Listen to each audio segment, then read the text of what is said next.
भी लोग पर कंफर्म करेंगे ऑडियो वीडियो सब कुछ क्लियर है या नहीं, फिर हम लोग अपने सेशन को शुरू करेंगे। चलिए तो फटाफट से आप लोग जुड़ जाइए और सेशन को जो है आप अधिक से अधिक शेयर भी करेंगे। तो आज का ये जो क्लास है इसमें हम लोग डिस्कस करने वाले हैं टेट से रिलेटेड प्रीवियस ईयर के सवालों। ये सवाल सीटेट में पूछे गए हैं या फिर विभिन्न राज्यों में आयोजित होने वाली जो टेट की परीक्षाएं हैं, टीचर एलिजिबिलिटी टेस्ट, उसमें प्रश्न पूछे गए। और ये सेशन जो है आपके लिए काफी बेनिफिशियल होने वाला है अगर आप जेटेट की तैयारी कर रहे हैं तो। और वैसे जितने भी वनडे एग्जामिनेशंस होते हैं ये सेशन आपके सारे वनडे एग्जामिनेशन के लिए भी इम्पोर्टेंट। थोड़ा सा इसमें जेटेट को विशेष तौर पर फोकस किया गया है और वो कुछ इस प्रकार से कि इसमें जो है मतलब जनरल साइंस के क्वेश्चन के साथ साथ इसमें जो है हम पेडागोजी के भी सवाल को लेकर के आए। चलिए तो जितने भी लोग जुड़ चुके हैं वंस अगेन सभी को जोहार। और आप लोग एक बार कंफर्म करेंगे ऑडियो वीडियो सब कुछ प्रॉपर है या नहीं, फिर हम लोग शुरू करते हैं। चलिए हेवी प्रिपरेशन जी, गुड मॉर्निंग, गुड इवनिंग। चलिए गौतम जी ठीक है, गुड इवनिंग। नीरज जी, मंजू कुमारी, सोनू कुमार। चलिए वॉल्यूम थोड़ा सा कम आ रहा है, देख लीजिएगा वॉल्यूम का थोड़ा सा क्या इशू। चलिए वॉल्यूम जो है बिल्कुल ओके है, कोई दिक्कत नहीं है। तो शुरू करते हैं हम आप लोग अपने सेशन को। तो आइए आज के सेशन का जो पहला प्रश्न है वो आपके स्क्रीन के सामने आ चुका है और फटाफट से आप लोग जो है कमेंट करके इसका आंसर बताएंगे। पहला क्वेश्चन आपके स्क्रीन पर है कि किसी व्यक्ति की लार में लार एमाइलेज, किसकी बात की गई है? लार एमाइलेज की बात की गई है। अगर इसकी कमी होती है तो उस व्यक्ति के मुंह की गुहा में निम्नलिखित में से कौन सी घटना प्रभावित होगी? यानी कि क्वेश्चन क्या कहा जा रहा है यहाँ पर? क्वेश्चन कहा जा रहा है कि अगर हमारे शरीर में एमाइलेज की अगर कमी हो जाती तब किस चीज के पाचन में समस्या आएगी? तो देखिए एमाइलेज की बात करें तो इसी को हम लोग टाइलिन भी बोलते हैं, इसी को टाइलिन भी बोलते हैं। और टाइलिन क्या है? तो एक प्रकार का एंजाइम है और ये एंजाइम कहां से निकलता है? तो लार ग्रंथि से यानी कि सलाइवरी ग्लैंड से निकलती है। और टाइलिन का काम क्या है? टाइलिन का काम क्या है कि ये कार्बोहाइड्रेट के पाचन में मदद करता है। ये कार्बोहाइड्रेट के पाचन में मदद करता है और ये कार्बोहाइड्रेट को किस में बदल देता है? तो ये कार्बोहाइड्रेट को बदल देता है माल्टोस में। ये कार्बोहाइड्रेट को किस में बदल देता है? माल्टोस में। और जब भी हम कोई खाना खाते हैं तो हमारे मुंह में भोजन की जो पाचन की प्रक्रिया प्रारंभ होती है वो सबसे पहले कार्बोहाइड्रेट की होती है और इस पर सबसे पहला एक्शन टाइलिन का ही होता है। और टाइलिन क्या करता है? कार्बोहाइड्रेट को माल्टोज में बदलने का काम करता है। तो ये पहला ऑप्शन है कि विटामिन के अवशोषण में समस्या आएगी, तो ये गलत हो गया। Conversion of fats into fatty acid and glycerol, यानी कि वसा का फैटी एसिड और ग्लिसरॉल में रूपांतरण, ये भी गलत है। स्टार्च का conversion of starch into sugar, यानी कि स्टार्च का शर्करा में रूपांतरण, ये सही है। क्योंकि जब कार्बोहाइड्रेट की पाचन होती है तो जो फाइनल प्रोडक्ट होता है कार्बोहाइड्रेट का ये होता है ग्लूकोज। ठीक है, तो अगर टाइलिन की कमी है, इसी को सलाइवरी एमाइलेज भी बोला जाता है। टाइलिन को ही क्या कहते हैं? सलाइवरी एमाइलेज ही बोलते हैं। तो इस अगर सलाइवरी एमाइलेज की कमी हो रही है तब यहाँ पर जो है कार्बोहाइड्रेट की पाचन में समस्या आएगी और हम बोल सकते हैं कि जो स्टार्च का कन्वर्जन है शुगर में ये प्रभावित होगा। तो इसका सही आंसर हो जाएगा ऑप्शन नंबर सी। चलिए तो उम्मीद करते हैं कि ये सवाल जो है आपका बिल्कुल क्लियर हो गया होगा। अगले प्रश्न की ओर हम लोग बढ़ते हैं और नेक्स्ट क्वेश्चन आपके स्क्रीन के सामने आ चुका है। Select from the following a set of ruminants. देखिए रूमिनेंट्स को बोलते हैं जुगाली करने वाले जानवर। यानी कि आपसे पूछा जा रहा है कि निम्नलिखित में से जुगाली करने वालों में से एक सेट का चयन कीजिए। यानी कि जुगाली करने वाले जानवर इसमें कौन कौन से? तो इसको आप ऑप्शन से भी छांट सकते हैं। जैसे कुत्ता आपका जुगाली नहीं करता है, बाघ आपका जुगाली नहीं करता है, बिल्ली आपकी जुगाली नहीं करती है। तो आप ऑप्शन से भी तीन ऑप्शन को यहाँ पर छांट सकते हैं। यहाँ पर जो है गाय, हिरण और भैंस, ये तीनों जुगाली करने वाले जानवर हैं। तो इसका सही आंसर हो जाएगा ऑप्शन नंबर ए। चलिए तो नेक्स्ट क्वेश्चन हमारा है, नेक्स्ट क्वेश्चन, और ये भी अच्छा सा सवाल है। क्वेश्चन यहाँ पर कहा जा रहा है कि select the correct statement about autotrophs. देखिए ऑटोट्रॉप्स को हिंदी में हम लोग बोलते हैं स्वपोषी। स्वपोषी के बारे में सही कथनों का चयन कीजिए। तो स्वपोषी किसको बोलते हैं? तो ऐसे ऑर्गेनिज्म जो अपना भोजन स्वयं बनाते हैं, ऐसे ऑर्गेनिज्म जो अपना भोजन स्वयं बनाते हैं, यानी कि जिनमें प्रकाश संश्लेषण की प्रक्रिया होती है, इसको हम बोलते हैं ऑटोट्रॉप्स यानी कि स्वपोषी। तो स्वपोषी के लिए जो है यहाँ पर कौन सा स्टेटमेंट सही कहा गया है? तो पहला ऑप्शन कहता है कि they constitute the first trophic level in every food chain, यानी कि फूड चेन की अगर हम बात करें तो फूड चेन यानी कि भोजन की जो श्रृंखला है, इनमें इनका जो है सबसे पहला स्तर है। बिल्कुल सही है, ये पहला ऑप्शन सही है, क्योंकि देखिए ऑटोट्रॉप्स को प्रोड्यूसर्स कहा गया है। ऑटोट्रॉप्स को क्या कहा गया है? प्रोड्यूसर कहा गया है। ऑप्शन बी है कि वे सूर्य के प्रकाश की अनुपस्थिति में कार्बन डाइऑक्साइड और जल का उपयोग करके कार्बोहाइड्रेट में परिवर्तित होते हैं। ये ऑप्शन गलत है। यहाँ पर सनलाइट एब्सेंस नहीं बल्कि सनलाइट प्रेजेंस होना चाहिए। पेड़ पौधे जब अपना भोजन बनाएंगे तो इसमें कार्बन डाइऑक्साइड और वाटर की आवश्यकता होगी, और ये सूर्य की रोशनी की उपस्थिति में प्रकाश संश्लेषण की प्रक्रिया करते हैं, जिसके फलस्वरूप ये बनाते हैं ग्लूकोज और साथ में क्या रिलीज करते हैं? ऑक्सीजन। लेकिन यहाँ पर सूर्य की रोशनी की उपस्थिति की बात करी गई है, तो ये ऑप्शन हो जाएगा गलत। नेक्स्ट है they stores carbohydrate in the form of sugar. क्या ये शर्करा को शुगर के फॉर्म में संग्रहित करते हैं? तो नहीं। कोई भी प्लांट जो अपने अंदर भोजन का भंडारण करते हैं, यानी कि फूड का जो स्टोरेज होता है, ये स्टार्च के फॉर्म में होता है। इसके फॉर्म में स्टार्च यानी कि मंड के रूप में भोजन का ये भंडारण करते हैं। जबकि अगर एनिमल्स की हम बात करें कि जंतु जो होते हैं ये अपने शरीर में भोजन का भंडारण कैसे करते हैं, तो हमारे शरीर में भोजन का जो भंडारण है ये ग्लाइकोजेन के रूप में होता है। ये ऑप्शन गलत हो गया। नेक्स्ट है they synthesise carbohydrate from CO2 and H2O in the presence of chlorophyll and sunlight.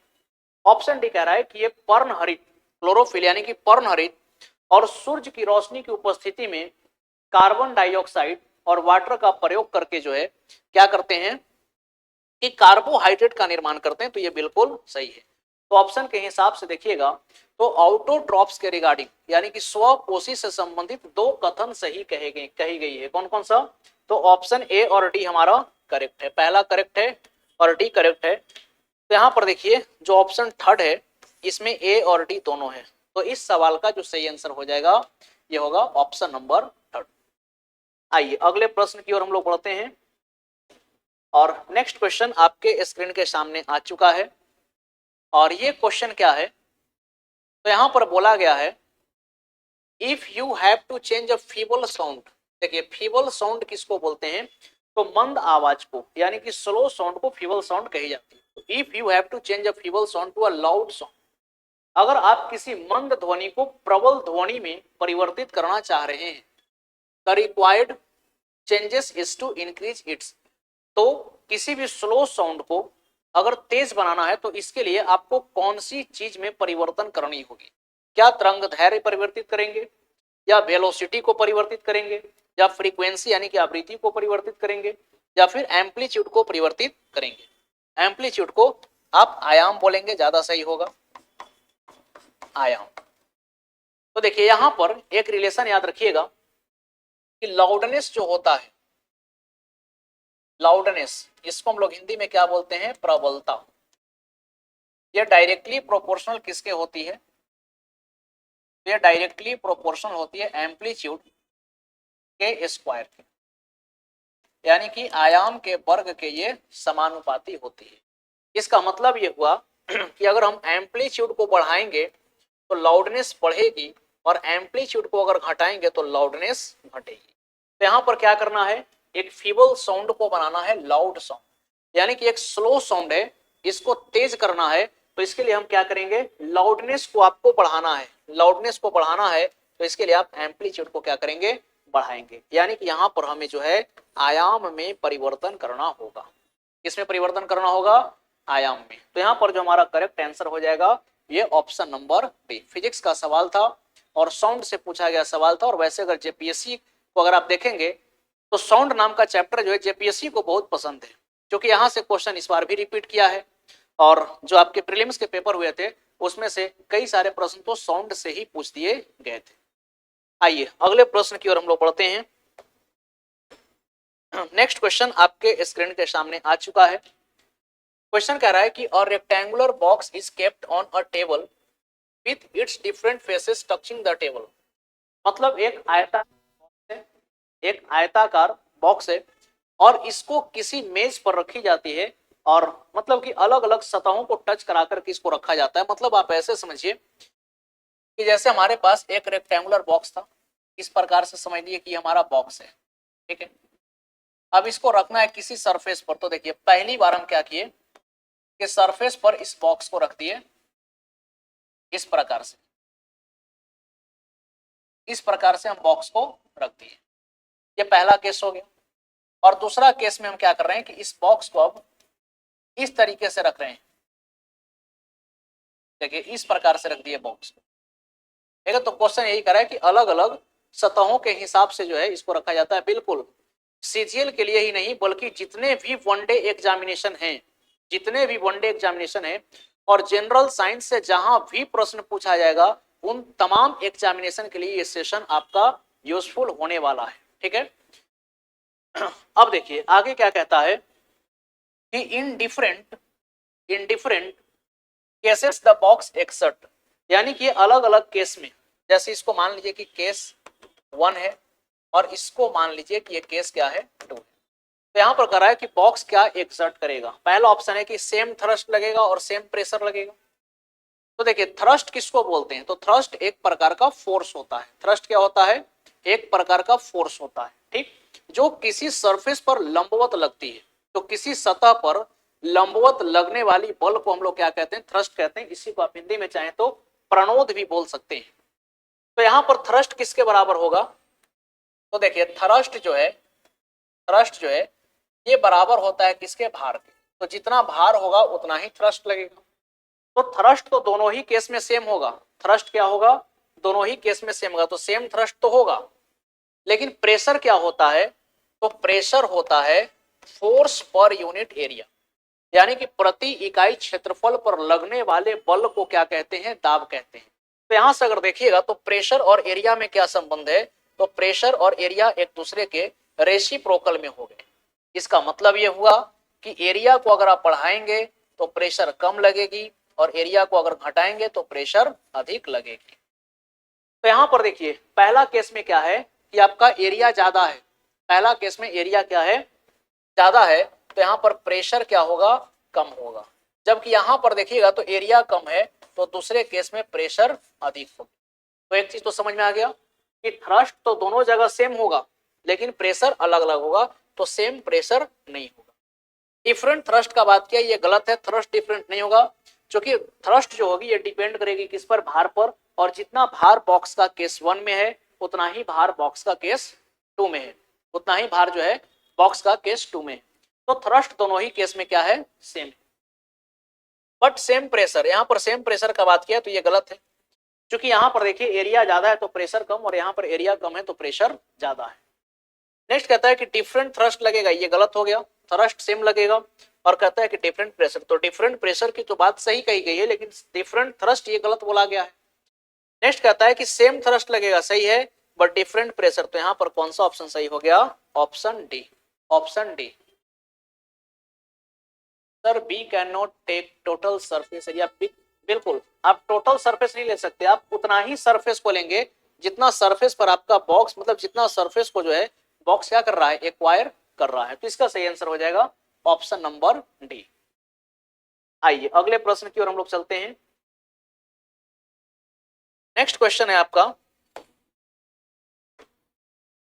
देखिए क्वेश्चन क्या कहता है, जैव विविधता के बारे में सही कथनों का चयन कीजिए, यानी कि select the correct statement about biodiversity, select the correct statement about biodiversity. पहला कहता है कि it is maximum in forest, तो ये बात तो सही कहा गया है, जंगलों में अधिक होगी।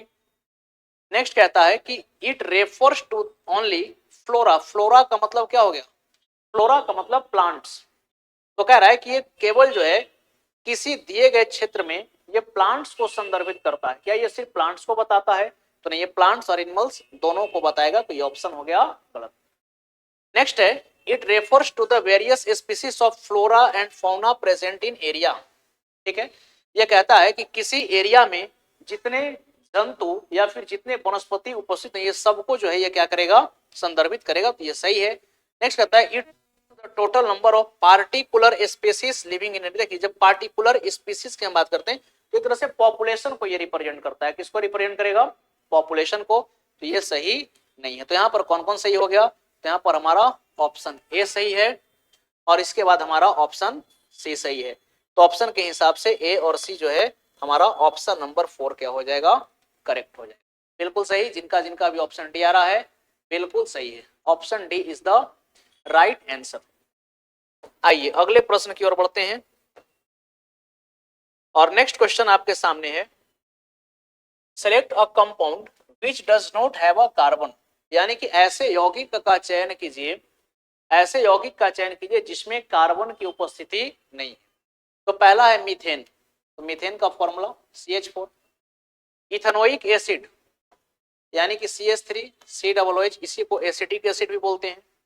सल्फ्यूरिक एसिड यानी कि CH4 और ग्लूकोज, तो ग्लूकोज क्या हो जाएगा, C6H12O6। तो बताइए क्वेश्चन क्या था कि किसमें कार्बन नहीं है। तो यहाँ पर देखिएगा, तो जो सल्फ्यूरिक एसिड है इसमें कार्बन नहीं है। ये एक मिनरल एसिड है और ये स्ट्रॉन्ग एसिड भी माना जाता है। तो यहाँ पर सही आंसर हो जाएगा सल्फ्यूरिक एसिड। सल्फ्यूरिक अम्ल में जो है कार्बन की उपस्थिति नहीं होती। बिल्कुल सही, C is the right answer. C is the right answer. आइए नेक्स्ट क्वेश्चन है आपके सामने, निम्नलिखित में से पेट्रोकेमिकल्स के एक समूह का चयन करें, अर्थात पेट्रोलियम और प्राकृतिक गैस से प्राप्त उत्पाद। देखिए पेट्रोकेमिकल्स किसको बोलते हैं? तो पेट्रोकेमिकल्स का मतलब ऐसा प्रोडक्ट हुआ जिसको हम कहां से ऑब्टेन कर सकते हैं, पेट्रोलियम से और नेचुरल गैस से ऑब्टेन हम इसको कर सकते हैं। तो इसका जो है सिलेक्शन करना है। तो पहला ऑप्शन है डीजल, सही है। पेट्रोल ये भी सही है, प्राप्त किया जा सकता है। और मैन्यूर्स, खाद को भी प्राप्त कर सकते हैं। ठीक है, रेयन को आप नहीं प्राप्त कर सकते, नाइलॉन को आप नहीं प्राप्त कर सकते, पॉलिस्टर को आप नहीं प्राप्त कर सकते। तो यहां पर जो सही आंसर हो जाएगा ये हो जाएगा हमारा ऑप्शन नंबर ए। बिल्कुल, तो ऑप्शन ए, जितने लोगों का ऑप्शन ए आ रहा है ये सही है। Option A is the right answer. चलिए अगले प्रश्न की ओर बढ़ते हैं और नेक्स्ट क्वेश्चन है, बहुत ही आसान सा प्रश्न है, बहुत ही आसान सा प्रश्न है। और क्वेश्चन क्या पूछा जा रहा है कि भूपर्पट्टी में पाया जाने वाला सबसे प्रचुर तत्व कौन सा है। यानी कि अर्थ क्रस्ट में सर्वाधिक मात्रा में पाया जाने वाला तत्व कौन सा है। अर्थ क्रस्ट में सर्वाधिक मात्रा में पाया जाने वाला तत्व कौन सा है। याद रखिएगा, सबसे ज्यादा मात्रा में पाया जाने वाला तत्व ऑक्सीजन।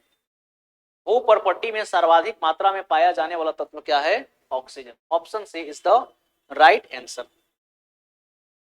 आइए नेक्स्ट क्वेश्चन है, नेक्स्ट क्वेश्चन है अच्छा सवाल है, केमिस्ट्री का सवाल है। क्वेश्चन कहता है कि extraction of copper and iron from their ores. देखिए सबसे पहले तो समझिए कि ओर्स क्या होते हैं, अयस्क। तो अगर हम किसी धातु को प्राप्त करना चाहते हैं तो धातु जनरली जो होते हैं ये इंडिपेंडेंट एग्जिस्टेंस इनका नहीं होता, ये किसी न किसी दूसरे तत्व के साथ मिले होते हैं और ये एक यौगिक के रूप में क्या करते हैं, यौगिक के रूप में जो है ये एग्जिस्ट करते हैं। तो जैसे मान लीजिए कि किसी यौगिक से हम अपने इच्छानुसार धातु को अगर निकाल रहे हैं तो वो यौगिक अयस्क कही जाएगी उस धातु की। तो जैसे मान लीजिए एग्जाम्पल के तौर पर जैसे कॉपर है तो इसको कहां से निकालेंगे, कॉपर पाइरेट से निकालेंगे। जैसे आपका आयरन है तो इसको कहां से आप निकालेंगे, हेमेटाइट से आप निकालेंगे। तो कहा जा रहा है कि extraction of copper and iron from their ores involves mainly following step. देखिए जब भी किसी मेटल्स को हम उसके ओर से एक्सट्रैक्ट करते हैं तब इसमें कौन कौन सी प्रक्रिया है, यानी कि इसको मतलब प्रोसेस आपको दिया हुआ है, reduction to metal, enrichment, refinement और रोस्टिंग और कैल्सिनेशन। तो इसका प्रॉपर सीक्वेंस आपको बताना है। क्या करना है, प्रॉपर सीक्वेंस बताना है। चलिए मिस्टर जी गुड इवनिंग। चलिए 9 का आप सी बता रहे थे, चलिए ठीक है। तो आइए हम लोग अभी 10th नंबर क्वेश्चन में है। देखिए जब भी किसी मेटल का अगर हम लोग रिफाइनिंग करते हैं तो सबसे पहले इसका सबसे पहला स्टेप क्या होगा, इनरिचमेंट। स्टेप 1 क्या होगा, तो स्टेप 1 हो जाएगा इनरिचमेंट। सबसे पहले इसको समृद्ध बनाइए, यानी कि जो भी इंप्यूरिटीज है इसको पहले क्या करना है, रिमूव करना है। दूसरा स्टेप जो हमारा होगा, दूसरा स्टेप जो होगा हमारा, ये रोस्टिंग और कैल्सिनेशन का होगा। दूसरा स्टेप क्या होगा, रोस्टिंग या फिर कैल्सिनेशन का होगा। देखिए रोस्टिंग या कैल्सिनेशन का मतलब हुआ गर्म करना, रोस्टिंग या कैल्सिनेशन का मतलब गर्म करना। देखिए रोस्टिंग किसका करते हैं, अगर कोई पूछे कि रोस्टिंग किसका करेंगे, याद रखिएगा रोस्टिंग किया जाता है सल्फाइड ओर का। रोस्टिंग किसका करते हैं, सल्फाइड ओर का करते हैं।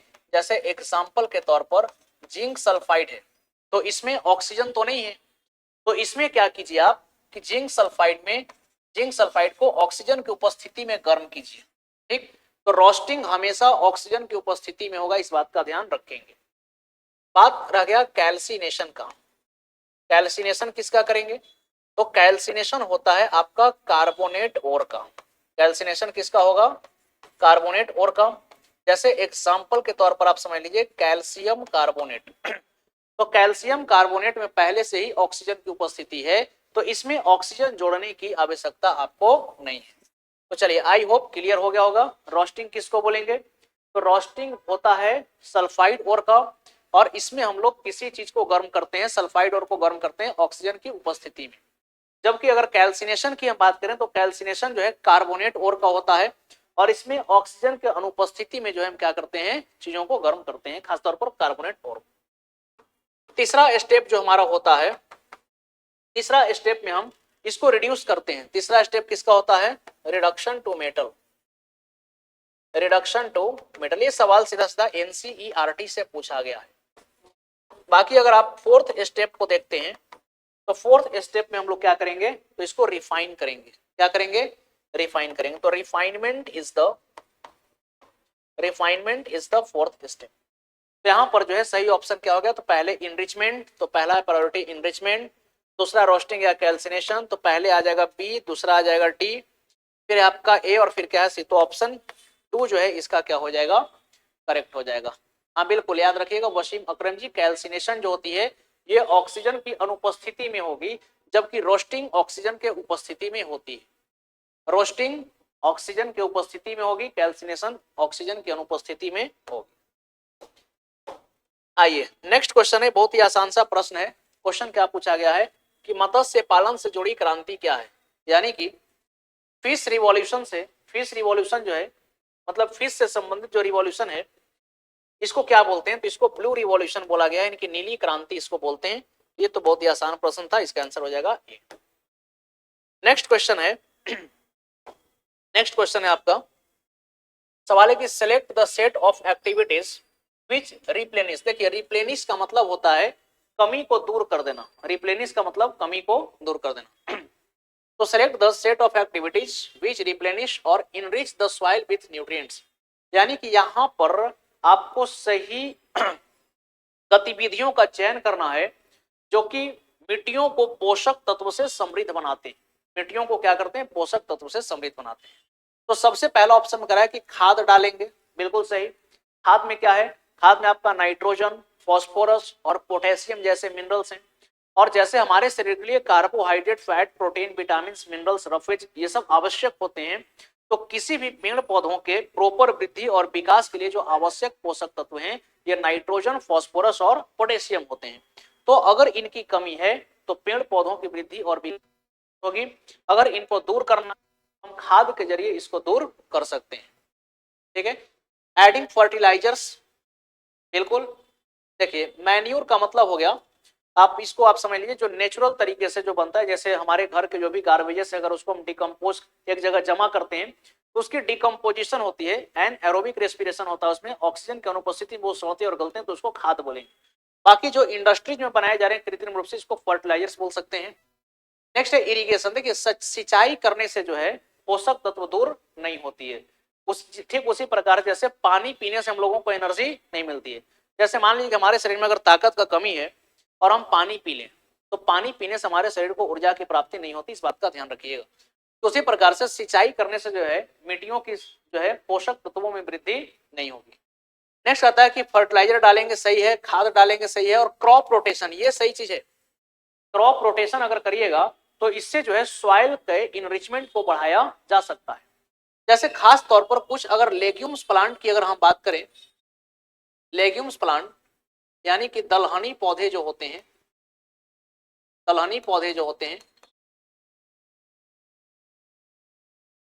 दलहनी पौधे जो होते हैं, जैसे कि आपका मूंग हो गया, मसूर हो गया, अरहर हो गया, तो इन सब के जड़ों में क्या पाया जाता है, रिजोबियम बैक्टीरिया पाया जाता है। और रिजोबियम बैक्टीरिया क्या करता है, नाइट्रोजन को यूजफुल नाइट्रेट्स में परिवर्तित करता है। तो यहां पर जो है सही आंसर हो जाएगा ऑप्शन नंबर बी, ये करेक्ट आंसर है। आइए अगले प्रश्न की ओर चलते हैं। और नेक्स्ट क्वेश्चन आपसे पूछा गया है कि निम्नलिखित में से केवल रबी फसलों के एक सेट का चयन कीजिए। चलिए फटाफट से बताइए, रबी क्रॉप्स इसमें कौन सा है। बी भी सही लग रहा है। देखिए सही लगने से नहीं होगा, यहां पर सही आंसर बताइए, रबी क्रॉप्स कौन सा है, रबी फसल किसको बोलते हैं हम लोग।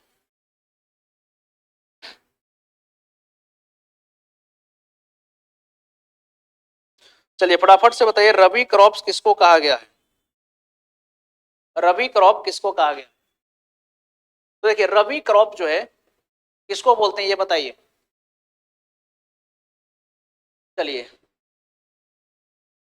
देखिए रबी क्रॉप में आपका क्या क्या आ जाएगा, तो इसमें आपका जो है गेहूं आ जाएगा, मटर आ जाएगा, चना आ जाएगा, सरसों आ जाएगा। ये सब जो है ठंड के दिनों में उगने वाले फसल हैं।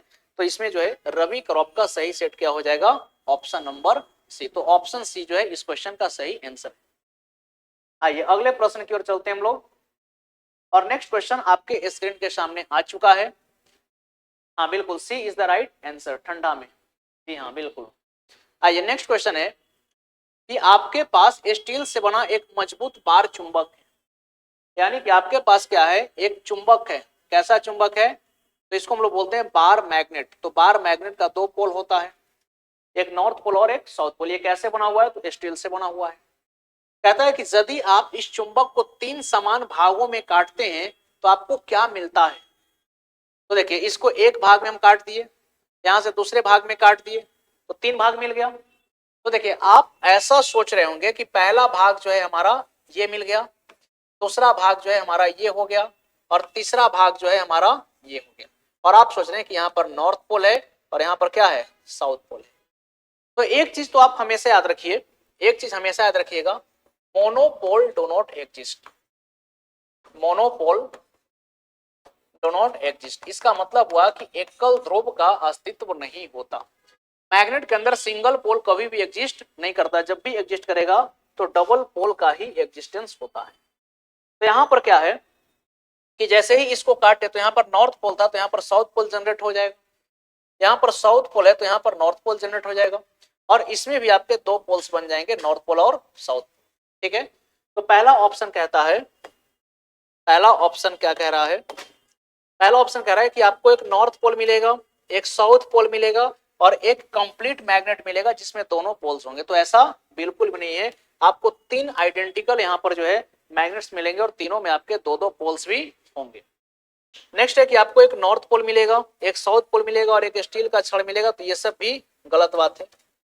नेक्स्ट है कि आपको 3 आइडेंटिकल मैग्नेट मिलेंगे, तो ये सही है। बाकी कहता है कि 2 आइडेंटिकल मैग्नेट और एक स्टील बार, ये भी गलत है। यहाँ पर आपको क्या मिलेगा, 3 आइडेंटिकल मैग्नेट मिलेगा। तो यहाँ पर जो सही आंसर है वो आपका हो जाएगा, हाँ बिल्कुल, चुंबक को कितना भी तोड़िए आपको नॉर्थ और साउथ पोल ही मिलेंगे। आइए नेक्स्ट क्वेश्चन है, देखिए क्वेश्चन क्या कहता है कि car starts from a city A at 9:15 AM। देखिए किसी शहर ए से एक कार जो है 9:15 बजे खुलती है, and reaches to the city B at 11:45 AM, और ये किसी दूसरे शहर बी को 11:45 में पहुंचती है। तो आपसे कहा जा रहा है कि if the distance between the two cities is 180 kilometre, अगर दोनों शहरों के बीच ए और बी के बीच का दूरी है 180 किलोमीटर, तब जो है कार का आपको औसत चाल बताना है। तो कितना आसान क्वेश्चन है, टोटल डिस्टेंस ट्रेवल्ड हो गया आपका 180 किलोमीटर, 180 किलोमीटर, और 9:15 से 11:45, 9:15 से 11:45। तो यहाँ पर समय कितना है, तो समय है आपका 2.5 घंटे का। तो अगर इसको आप डिवाइड कीजिएगा तो यहाँ से आपका जो है ये कितने बार में कट जाएगा, 1 जीरो तो यहाँ पड़ जाएगा, तो 25 से काटिएगा तो 7 बार में 175, तो कितना बचेगा 5, तो 25 दूना 50, यानी कि औसत चाल क्या आ जाएगी 72 किलोमीटर प्रति घंटा। ये आसान सा प्रश्न था, तो इसका सही आंसर हो जाएगा ऑप्शन नंबर डी। आइए अगले प्रश्न की ओर हम लोग बढ़ते हैं। और नेक्स्ट क्वेश्चन है, नेक्स्ट क्वेश्चन क्या कर रहा है कि फूलों के बारे में निम्नलिखित कथनों का अध्ययन कीजिए।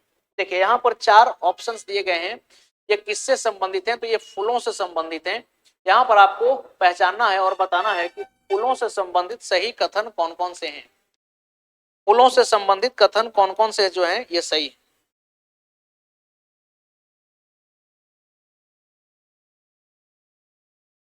देखिए पहला कहता है कि दे आर ऑलवेज बाइसेक्सुअल। देखिए फ्लावर बाइसेक्सुअल होते हैं, यानी कि फ्लावर्स जो हैं इनमें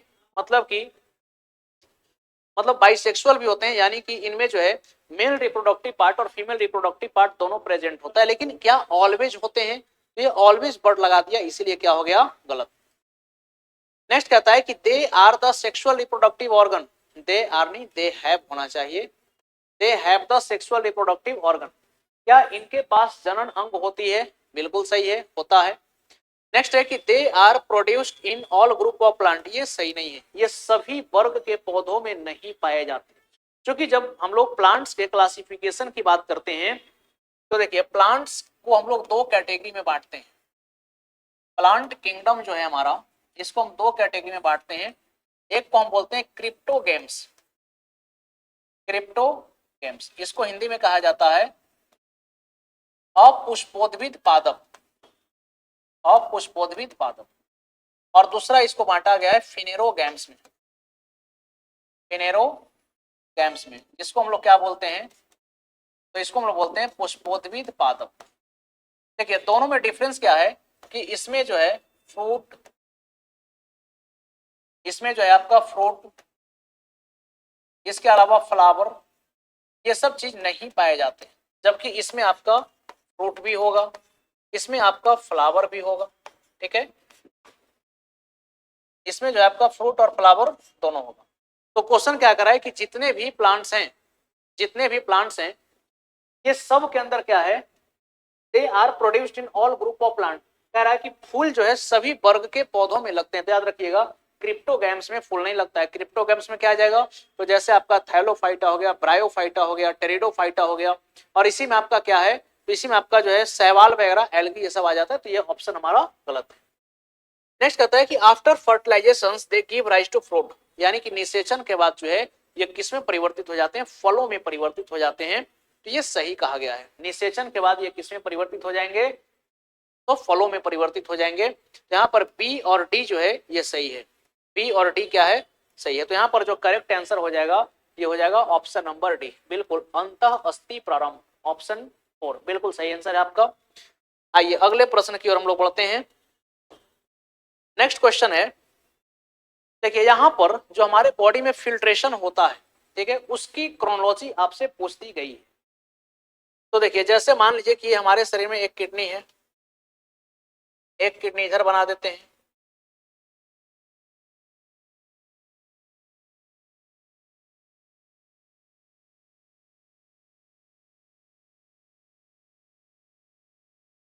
चलिए समझने के तौर पर इसको आप समझेंगे कि ये क्या है, किडनी है।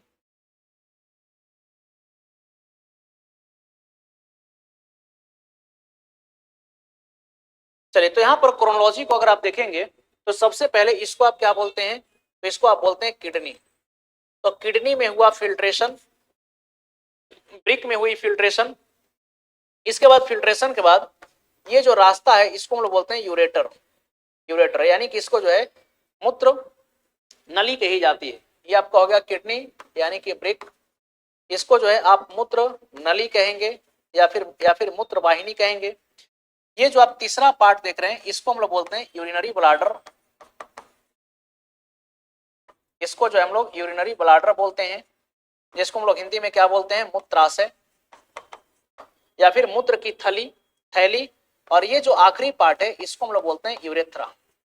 ये जो है सेक्सुअल ऑर्गन से कनेक्टेड होता है और इसी के थ्रू जो है यूरिन्स हमारे बॉडी से क्या होते हैं, डिफेकेट होते हैं। तो इसको हम लोग हिंदी में क्या बोलेंगे, हिंदी में इसको बोलेंगे मूत्र मार्ग। तो देखिए हमारे शरीर से यूरिन का बाहर निकलने का जो सही क्रोनोलॉजी है ये क्या है। तो क्वेश्चन है निम्नलिखित में से मानव शरीर में मूत्र के सही मार्ग का चयन कीजिए।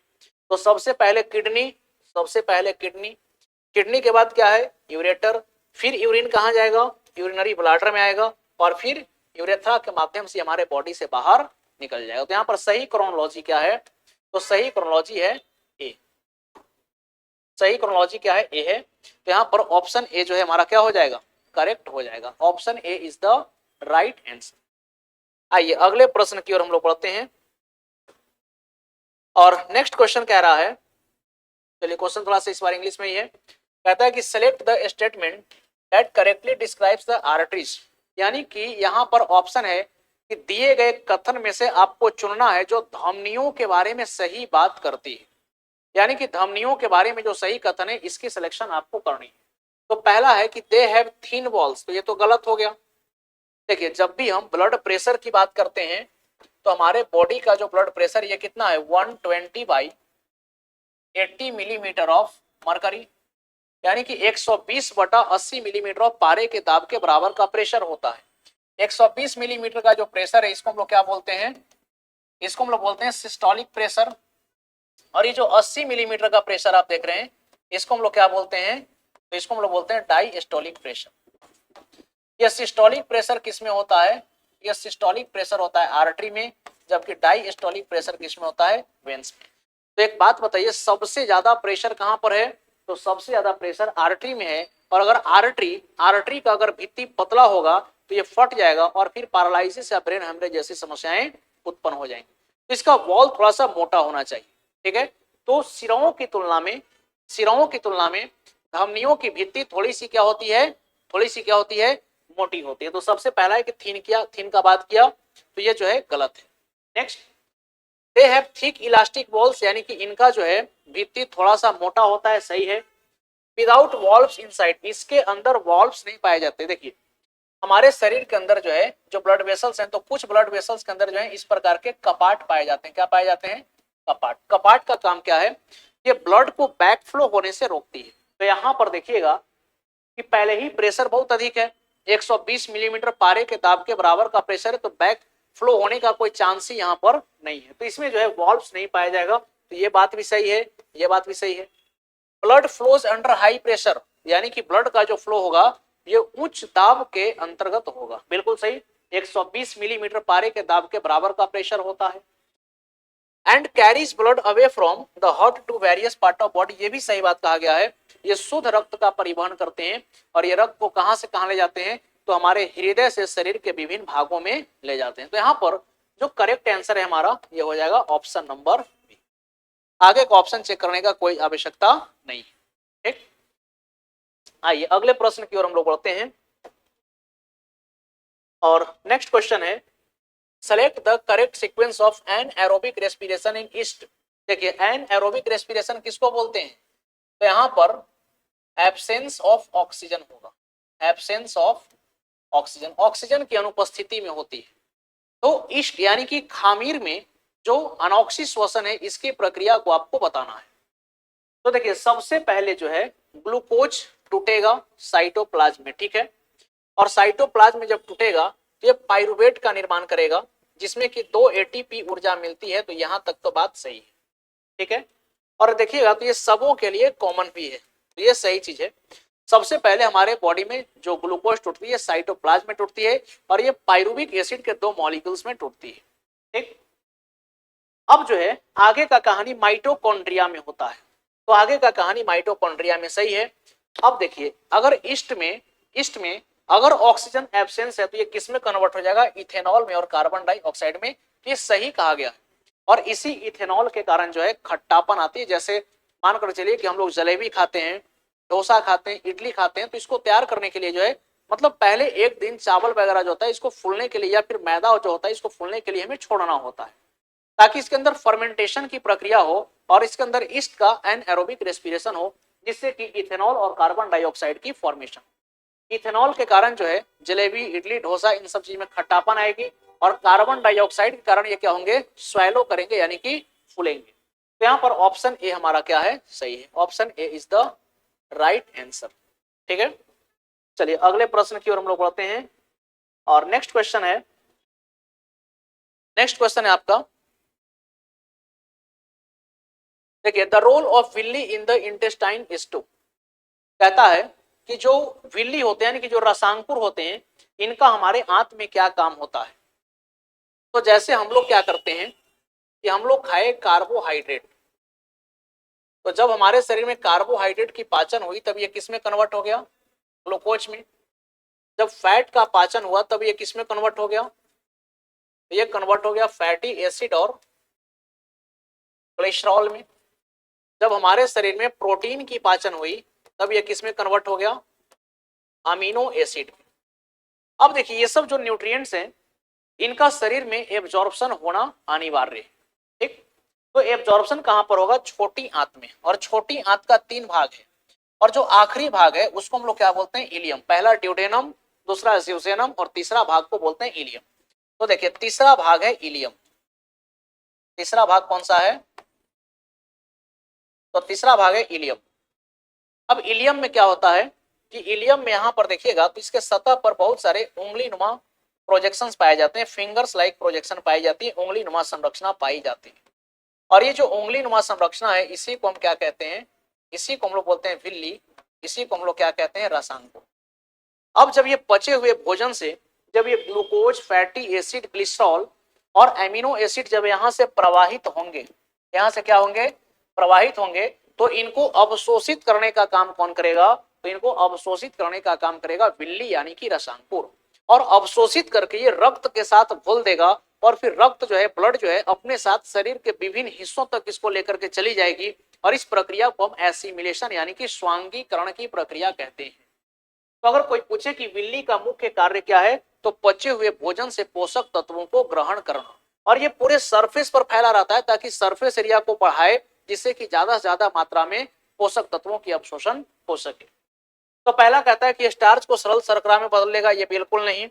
छोटी आंत से बड़ी आंत तक बिना पचे और अवशोषित भोजन को ले जाने में मदद करेगा, ये भी नहीं। बिना पचे हुए भोजन से पानी और कुछ लवण अवशोषित करता है, ये भी नहीं। पचे हुए भोजन के अवशोषण के लिए सतह क्षेत्र में वृद्धि, ये क्या करता है कि जो भोजन पचे हुए हैं इनका एब्जॉर्प्शन हो, इसके लिए जो सरफेस एरिया है इसको ये क्या करेगा, बढ़ाने का काम करता है। तो इसका सही आंसर हो जाएगा option number D. Option D is the right answer. आइए अगले प्रश्न की ओर बढ़ते हैं हम लोग। नेक्स्ट क्वेश्चन जो है देखिए, बाकी अगर आप इसका डिटेल में पढ़ना चाहते हैं जैसे जो थियोरेटिकल क्लास है, तो इसके लिए हम लोगों का जो जेटेड पीटी 2024 का जो क्लास चल रहा है वो शिवांगन की पाठशाला में क्लास चल रही है और बेहतरीन टीम के मार्गदर्शन में ये क्लास चल रही है। ठीक है, तो अगर आप कोर्स को एक्सेस करना चाहते हैं या फिर कोर्स लेना चाहते हैं तो आप शिवांगन की पाठशाला में जुड़ सकते हैं। पूरी डिटेल थियोरेटिकल क्लास आपको वहां पर मिलेगी। चलिए तो यहाँ पर आते हैं। यहाँ पर क्या है, the aim of science is to enable children. देखिए आपको पहले ही हम बताए थे कि आज का जो सेशन ये टेट के लिए आवश्यक है। अब जनरल साइंस का प्रश्न तो हम लोग देख लिए। अब जो प्रश्न आपका शुरू हो रहा है ये पेडागोजी का सवाल है। ये किसका सवाल है, ये सवाल है पेडागोजी का। तो पहला क्वेश्चन है कि विज्ञान का उद्देश्य बच्चों को सक्षम बनाना है। देखिए अगर किसी बच्चों को विज्ञान पढ़ाई जा रही हो तो इसका उद्देश्य क्या है, इसकी मेन ऑब्जेक्टिव क्या है, ये आपसे पूछी जा रही है। तो पहला ऑप्शन है कि वैज्ञानिक प्रश्न पूछें और जवाब दें, यानी कि बच्चों में अगर विज्ञान का उद्देश्य बच्चों में सक्षम बनाना है। क्या सक्षम बनाना है, ताकि इनसे वैज्ञानिक प्रश्न पूछें और जवाब दें। दूसरा कहता है कि know and understand the life process of living things, यानी कि जीवित चीजों की जीवन प्रक्रियाओं को जाने और समझे। क्या इसके लिए जो हम साइंस पढ़ते हैं। या फिर जो है योजना बनाए। देखिए योजना बनाए यानी कि साइंस को सीखने के लिए हम क्या करेंगे, योजना बनाएंगे, वैज्ञानिक जांच करें, साक्ष्य का मूल्यांकन करें और स्पष्ट रूप से और सटीक रूप से निष्कर्ष प्रस्तुत करें। क्या ये सही तरीका है।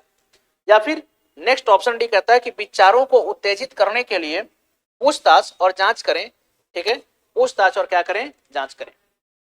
तो देखिए the aim of science is to enable children to, यानी कि द एम ऑफ साइंस यानी कि विज्ञान का उद्देश्य बच्चों को किसके लिए सक्षम बनाना है। चलिए, अंतः अस्थि प्रारंभ का एक आंसर आ भी गया। तो इससे हम लोग किसमें सक्षम बनाएंगे, ताकि बच्चे योजनाएं बना सकें, वैज्ञानिक तरीके से जांच कर सके, चीजों को साक्ष्य का मूल्यांकन करें और स्पष्ट रूप से और सटीक रूप से निष्कर्ष को भी प्रस्तुत करने में सक्षम हो। तो ये मेन ऑब्जेक्टिव होनी चाहिए। तो इसका जो करेक्ट आंसर हो जाएगा, ये हो जाएगा option number C, option C. हाँ बिल्कुल, साइंस पेडागोजी, आप टेंशन नहीं लीजिए, अगर आप क्लास कीजिएगा तो पेडागोजी का भी जो है आपको पोर्शन कवर करा दिया जाएगा। आइए अगले प्रश्न की ओर चलते हैं। क्योंकि ध्यान रखिएगा, साइंस में जब आपका प्रश्न आएगा तो आपसे दो प्रश्न पूछे जाएंगे, एक तो कि जनरल साइंस का पार्ट होगा और दूसरा पेडागोजी का पार्ट होगा। आप कहीं भी पढ़िएगा, आपको जो है जनरल साइंस का पार्ट तो पढ़ाया जाएगा, लेकिन पेडागोजी आपको नहीं पढ़ाया जाता है। लेकिन यहाँ पर हम लोग मतलब कि जनरल साइंस के साथ साथ पेडागोजी के भी पोर्शन को कवर कराएंगे। चलिए, तो नेक्स्ट क्वेश्चन है कि pedagogical approaches associated with the computer based technology in supporting learning of science at secondary level are adapted to. क्वेश्चन कह रहा है कि माध्यमिक स्तर पर विज्ञान सीखने का समर्थन करने में कंप्यूटर आधारित प्रौद्योगिकियों से जुड़े शैक्षणिक दृष्टिकोण को किसके लिए अनुकूलित किया जाता है, किसके लिए अनुकूलित करते हैं, जल्दी बताइए। क्या जो है संज्ञानात्मक संसाधन के लिए, या साइकोमेट्र संसाधन के लिए, या संज्ञानात्मक और संरचना संसाधन के लिए, या फिर आईसीटी और कॉग्निटिव रिसोर्स के लिए। तो देखिए यहां पर किसकी बात करी गई है, कंप्यूटर आधारित प्रौद्योगिकियों की, यानी कि यहां पर जो है कंप्यूटर बेस्ड टेक्नोलॉजी का बात किया है। तो यहां पर सही आंसर हो जाएगा आईसीटी और कॉग्निटिव रिसोर्स, आईसीटी और कॉग्निटिव रिसोर्स। आइए अगले प्रश्न की ओर हम लोग बढ़ते हैं, और नेक्स्ट प्रश्न है when the majority of a student in a science class are well below grade level in reading, यानी कि किसी कक्षा में जो पढ़ने वाले बच्चों हैं उसमें अधिकांश बच्चे ग्रेड लेवल से नीचे हैं। अधिकांश बच्चे क्या हैं, ग्रेड लेवल से नीचे हैं। तो आपसे कहा जा रहा है कि द टीचर शुड, तब शिक्षक को क्या करना चाहिए। जब विज्ञान कक्षा में अधिकांश छात्र पढ़ने में ग्रेड स्तर से नीचे हैं तो शिक्षक को क्या करना चाहिए। मान लीजिए कि आप एक शिक्षक हैं, आप बच्चों को पढ़ा रहे हैं और पढ़ाने के दौरान आप ये चीज ऑब्जर्व करते हैं कि मतलब मेजोरिटी में जो बच्चे हैं उनकी लेवल नहीं है, उनकी स्तर थोड़ी सी कम है। तो इसके लिए आप क्या करेंगे, पाठ्य पुस्तक से कक्षा में पढ़ें, यानी कि read to the class from the text book, बच्चों को जो है टेक्स्ट बुक वगैरह पढ़ाएंगे, इसकी सहायता लेंगे। या plans as many hands on activities as possible, यानी कि जितना संभव हो सके उतने हाथों की गतिविधियों की योजना बनाएंगे, जितना संभव हो सके उतना हाथों की गतिविधियों की योजना बनाएंगे। या फिर show visual related to topics, विषय संबंधित दृश्य दिखाएंगे। या फिर कहता है कि simplify her language for delivering lecture, यानी कि व्याख्यान देने के लिए अपनी भाषा को क्या करेंगे, सरल बनाएंगे। तो इसके लिए जो सही तरीका होना चाहिए वो ये होना चाहिए कि प्लान हम करेंगे, मतलब कि एक्टिविटीज बनाएंगे, हाथ से जितना संभव हो सके इस प्रकार की एक्टिविटीज बना करके बच्चों को कराएंगे, ताकि जो है विज्ञान की समझ उनके अंदर विकसित हो सके और वो जो है मतलब कि उनकी जो स्तर है इसमें थोड़ी सी वृद्धि हो सके। आइए अगले प्रश्न की ओर हम लोग चलते हैं, और नेक्स्ट क्वेश्चन आपसे है कि while teaching a lesson the teacher should ask the maximum number of questions in the following phase. देखिए क्वेश्चन कहता है कि एक पाठ्य पढ़ाते समय शिक्षक को निम्नलिखित चरण में अधिकतम संख्या में प्रश्न पूछने चाहिए। देखिए पढ़ाने का एक तरीका है, मान करके चलिए कि कोई शिक्षक किसी विषय को अगर पढ़ा रहे हैं तो वो ज्यादा से ज्यादा प्रश्न किस अवस्था में पूछेंगे। तो पहला ऑप्शन है कि परिचय चरण, यानी कि इंट्रोडक्शन फेज। जैसे मान करके चलिए कि आपको हम पढ़ाने के लिए आए, एक जस्ट लाइक कोई टॉपिक पकड़ ली, जैसे साउंड, आपको हम फिजिक्स में आए साउंड पढ़ाने के लिए, और साउंड से आपसे बहुत सारा क्वेश्चन पूछ दे, पहले ही बोर्ड पर लिखे टॉपिक साउंड और आपको बोले साउंड से 10 को क्वेश्चन बताइए। क्या ये सही तरीका है? तो ये बिल्कुल भी सही तरीका नहीं है। परिचय चरण के दौरान छात्रों से बहुत अधिक प्रश्न नहीं पूछनी चाहिए। दूसरा ऑप्शन है कि रिवीजन फेज में पूछेंगे, यानी कि संशोधन चरण में पूछेंगे, या ग्रोथ फेज में पूछेंगे, या फिर कंप्लीशन फेज में पूछेंगे। तो देखिए बच्चों से ज्यादा प्रश्न, बच्चों से अगर ज्यादा से ज्यादा प्रश्न पूछना है तो आप उनसे रिवीजन फेज में पूछें। कहां पर पूछें? रिवीजन फेज में पूछें, यानी कि जब उसको हम क्या करेंगे, रिवाइज कराएंगे चीजों को, तब हम ज्यादा से ज्यादा प्रश्न पूछेंगे। आइए अगले प्रश्न की ओर चलते हैं, और नेक्स्ट क्वेश्चन आपका आपके स्क्रीन के सामने आ चुका है। क्वेश्चन क्या है कि practical work is an essential component of science teaching and learning. देखिए, व्यावहारिक कार्य विज्ञान शिक्षण और सीखने का एक अनिवार्य घटक है। यानी कि जैसे अगर साइंस आप सीख रहे हैं या फिर पढ़ा रहे हैं तो इसके लिए जो है प्रैक्टिकल वर्क का एक महत्वपूर्ण भूमिका होती है। तो इसके लिए क्यों साइंस पेडागोजी भी आएगी जेडेट में, बिल्कुल बिल्कुल पेडागोजी से भी आपके सवाल रहेंगे, पेडागोजी से भी सवाल आपके रहेंगे। ठीक है, ध्यान रखिएगा। इसलिए मैं आपको बार बार बोल रहा हूं कि सही जगह का आप सिलेक्शन कीजिए ताकि आपको एक बेहतरीन पढ़ाई मिल सके। ठीक है, तो आइए यहां पर पहला कहता है कि for the aim of developing science knowledge, वैज्ञानिक ज्ञान विकसित करने के उद्देश्य से या फिर अनुसंधान और प्रयोगशाला कार्य में अंतर करने के लिए, या संचार के रूप में, खोज के रूप में नहीं, या फिर कहता है कि ज्ञान के दोनों डोमेन यानी कि वस्तुओं और अवलोकन योग्य घटनाओं के बीच लिंक स्थापित करने के लिए। बताइए प्रैक्टिकल वर्क का साइंस में क्या महत्व है। तो इसका सही आंसर हो जाएगा to establish link between both the domains of knowledge that is object and observable phenomena, दोनों घटनाओं को हम जोड़ सकें, इसमें जो है प्रैक्टिकल चीजें जो है महत्वपूर्ण भूमिका निभाती है। चलिए, तो आज के सेशन का ये 25 सवाल था जो हम लोग कंप्लीट किए। फिर हम लोग मिलेंगे अगले सेशन में इसी प्रकार के नई प्रश्नों के साथ जो कि आपके जेटेट के लिए काफी उपयोगी होंगे। चलिए, इसी के साथ thank you to all of you and have a nice day.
हाँ।